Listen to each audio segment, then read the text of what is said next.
Salam alaikum. Azef Laouen, bonjour. Mon nom est Four Mohamed. Je suis enseignant d'architecture au département d'architecture de l'université de Constantine III et je vais présenter un cours sur l'histoire de l'architecture, matière qui donc est inscrite dans le programme LMD de la licence en architecture au sein de l'université Constantine III.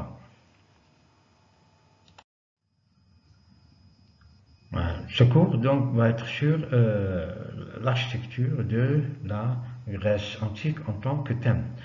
Le premier cours, cette première séance, donc, on va voir l'architecture crétoise et mycéenne.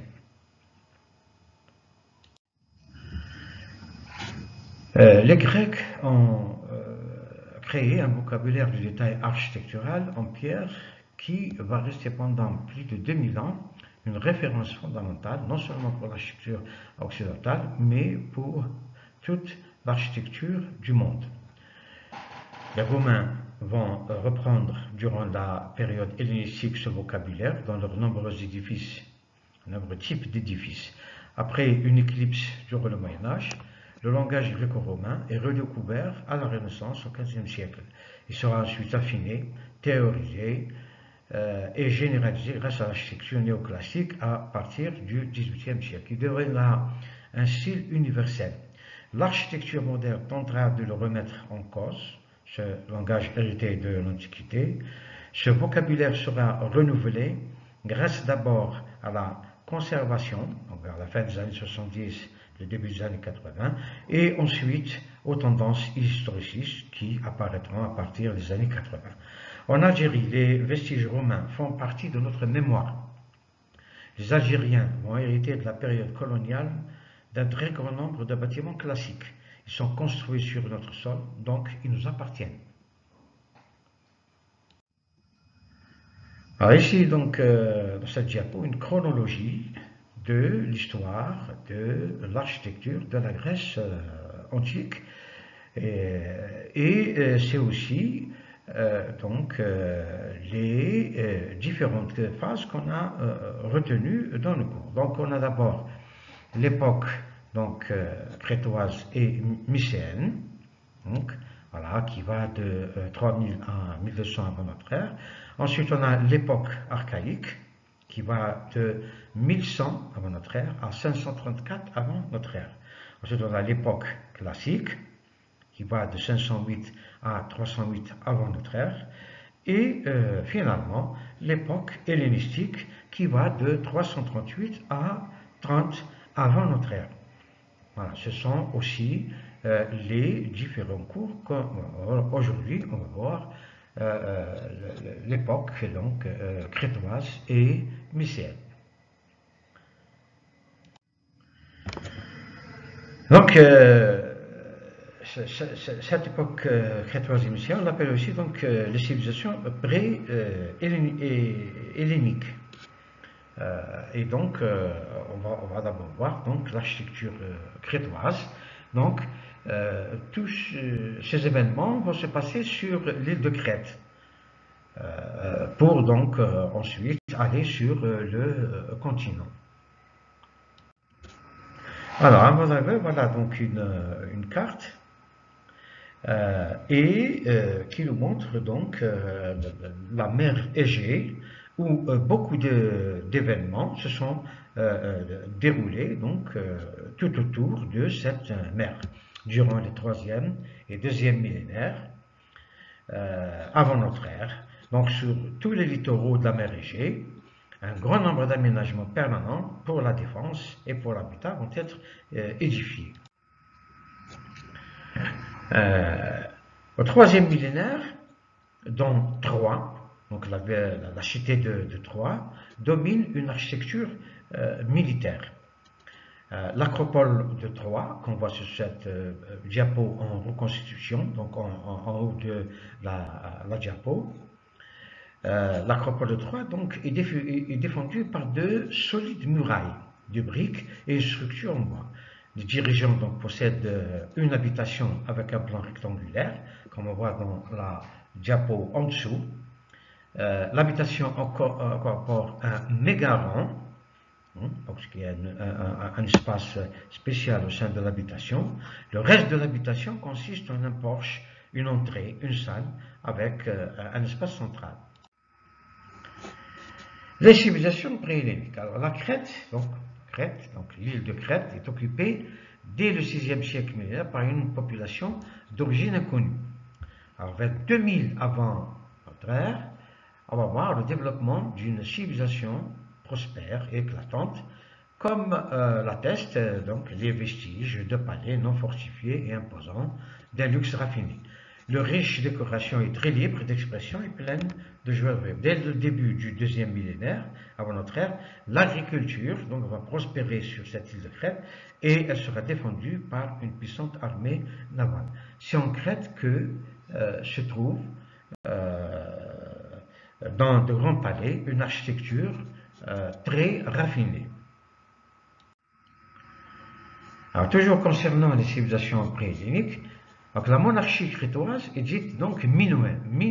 Donc il y a donc deux façons de dire, donc soit crétoise ou minoenne, du nom du roi légendaire Minos, qui n'est peut-être qu'un titre dynastique comme Pharaon César, signifiant le bienheureux.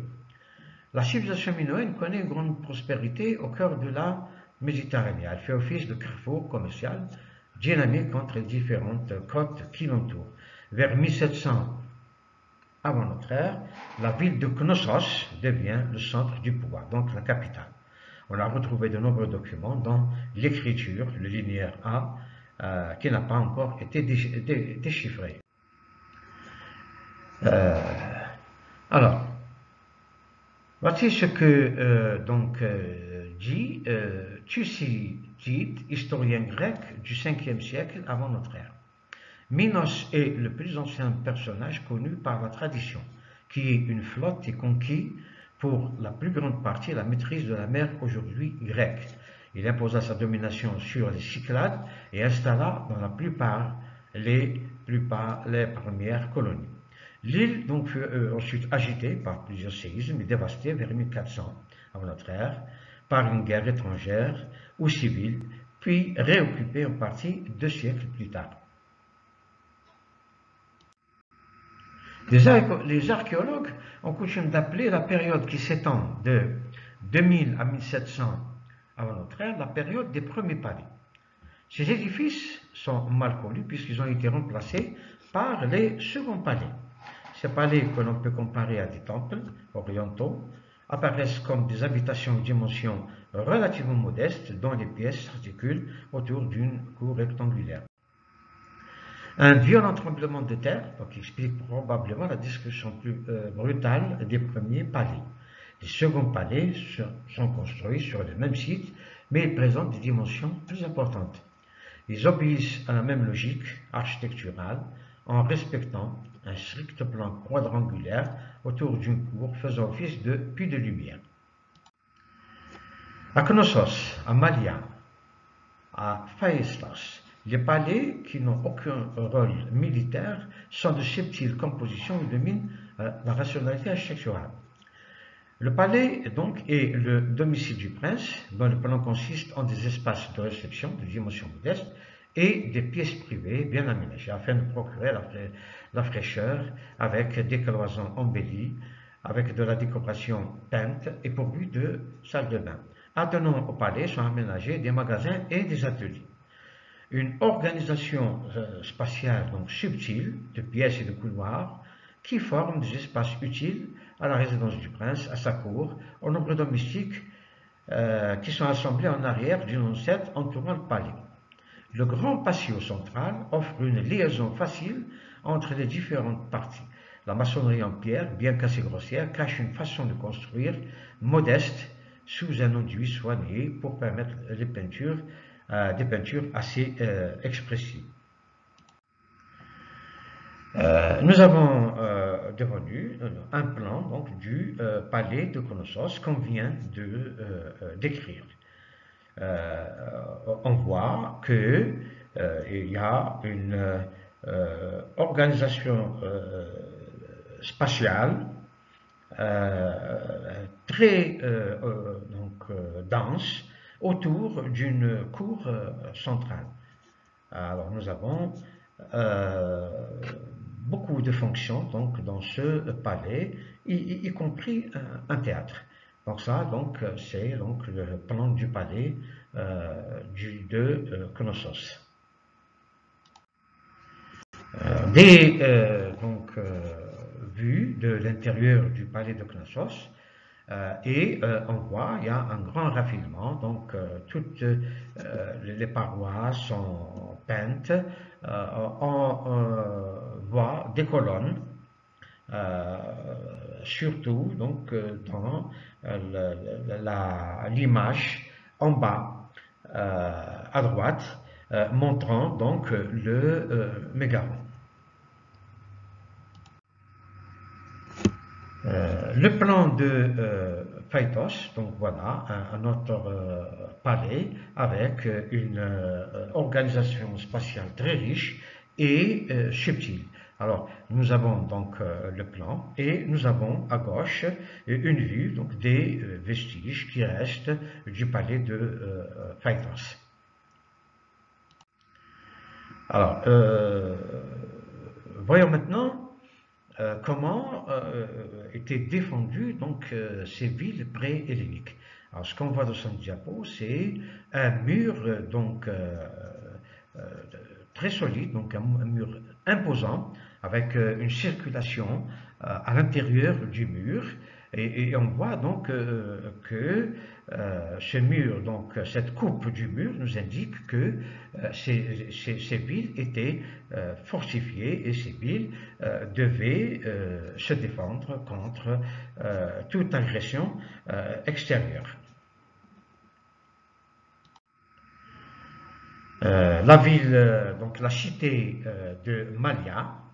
Alors nous avons sur le diapo donc un plan montrant donc l'organisation donc spatiale où on trouve pas mal de fonctions et à droite on a donc les vestiges, donc les ruines qui restent donc du palais de Malia. On voit donc déjà que dès cette époque-là, donc, cette civilisation donc, avait un grand niveau donc, en ce qui concerne donc, la production architecturale.